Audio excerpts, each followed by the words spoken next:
সংস্কারে আমরা আসলে কোনটা একটা পয়েন্ট আমরা পারলাম কিনা, না পারলে তাহলে এইরকম আমরা যে এখন না আমরা কেন সেই সরকারকে 16 তারিখে আমরা কেন নির্বাচনের ডেডলাইন না চেয়ে আমরা কেন সংস্কারের রোড ম্যাপটা না চাইলাম না কেন, আমরা কেন জানতে চাইলাম না যে আমাদের যে সংস্কার আপনারা জমা দিয়েছেন না, সংস্কার কি রোড ম্যাপ হয়? আপনি বলেছেন যে আমি কথা বলি না, আমি বলছি নির্বাচনের রোড ম্যাপ হয়, সংস্কারের রোড ম্যাপ হয় কি করে? আপনি সংস্কার জানতে চেয়েছেন, সংস্কারের জন্য একজন দেখা করেন না কেন?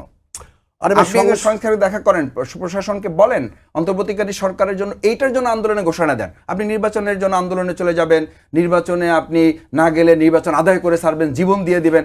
আরে ভাই, সংস্কারের জন্য এটা কে বলল আদায় করে ছাড়বো? আপনারাই বলেছেন না, কে উদাহরণ দেখাও। এটা তো শুনো, ছোট সে বলতেন, আমরা বলছি সালাউদ্দিন ভাই বলেছেন, আমরা কি বলছি যে নির্বাচন না করলে দেশের অবস্থা খারাপ হয়ে যাবে। ইশাক ভাই বলেছেন নির্বাচন না হলে ইশাক ভাই বলেছেন যে জীবন দিয়ে দিব। আরে ভাই, আমি বলেছি যে যদি আপনি সংস্কারের জন্য এই কথাগুলো বলতেন তাহলে আপনি জনগণের কাছে আরো বেশি কাছে যেতে পাওয়ার সুযোগ হতে পারতো। এটা সেই সুযোগটা আমরা হাতছাড়া করছি ভাই। আমাদের পলিটিক্সটা আমরা বুঝি না কোথাকার আপনি কনটেস্টটা আপনি জানেন না, সংস্কার প্রশ্ন আমি আগে বললাম, পাবলিক পারসেপশনে জান সংস্কারের কথা।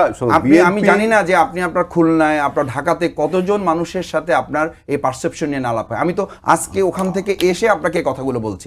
এবং আমি তো ধরে ধরে জিজ্ঞেস করেছি জনগণের সাথে আমাদের সম্পর্ক আছে বলে তো 4 বার ক্ষমতায় গেছি আমরা। বিচার সংস্কার না নির্বাচন, তারা এক কথাই বলেছে যে নির্বাচন কিভাবে হবে?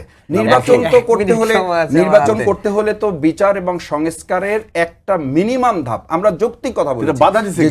বাধা তো দিয়েছে, আমরা করছি না। আমরা যে পারসেপশনটা দেওয়ার কথা, আমরা যে প্রেশারটা দেওয়ার কথা, আমরা সেটা দিচ্ছি না। আমরা প্রায়োরিটি বেসিস করছি না, আমরা প্রায়োরিটি বেসিস করে ফেলেছি ইলেকশন। আমরা প্রায়োরিটি বেসিস বিচার করি নাই, আমরা প্রায়োরিটি বেসিস সংস্কারকে ধরছি না। আমরা প্রায়োরিটি বেসিসে নির্বাচনকে আমরা এগিয়ে নিয়ে এসে আমরা বিচার এবং সংস্কারকে পিছনে ফেলে দিয়েছি।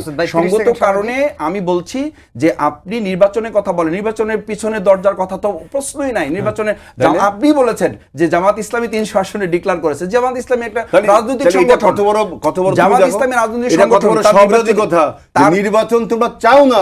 না, তার মানে নির্বাচন অনুসন্ধান হেলাল ভাই, আপনার কথার মধ্যেই জবাব আছে যে জামাত ইসলামী নির্বাচনমুখী একটা দল।